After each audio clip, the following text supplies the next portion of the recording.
Una trentena de persones convocades per la plataforma d'afectats pels pisos socials de l'Horta del Valira s'han manifestat aquest diumenge al migdia a la rotonda de la carretera d'Andorra, a l'entrada de la Seu d'Urgell, tallant el trànsit durant una bona estona.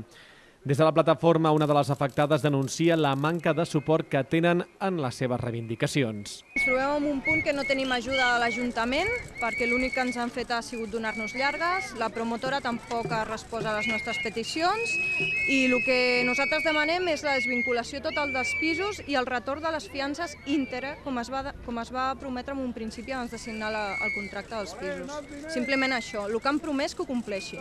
D'altres persones afectades denuncien les pressions que estan rebent per signar les hipoteques i l'engany en els contractes per part de la promotora. El meu home no treballa, està en paro, tenim 2 nens petits i si vaig al banc segur que em donaran hipoteca perquè jo tinc una nòmina. Vull dir, però clar, em diran que t'avalin els pares, però jo no vull que m'avalin els meus pares, jo no vull que els meus pares es veguin al carrer perquè jo no podré pagar la hipoteca d'aquí un temps. Vull dir, no sé.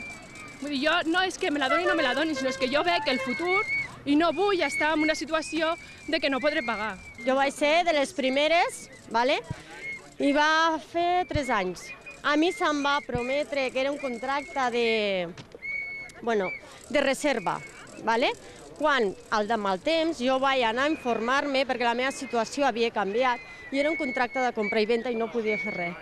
Com jo, moltes famílies. Segons els mateixos afectats, el termini per formalitzar la hipoteca finalitzaria aquest 31 de maig, dia a partir del qual perdrien la fiança d'uns 6.000 euros. La plataforma ha anunciat que seguiran les mobilitzacions per defensar els seus drets.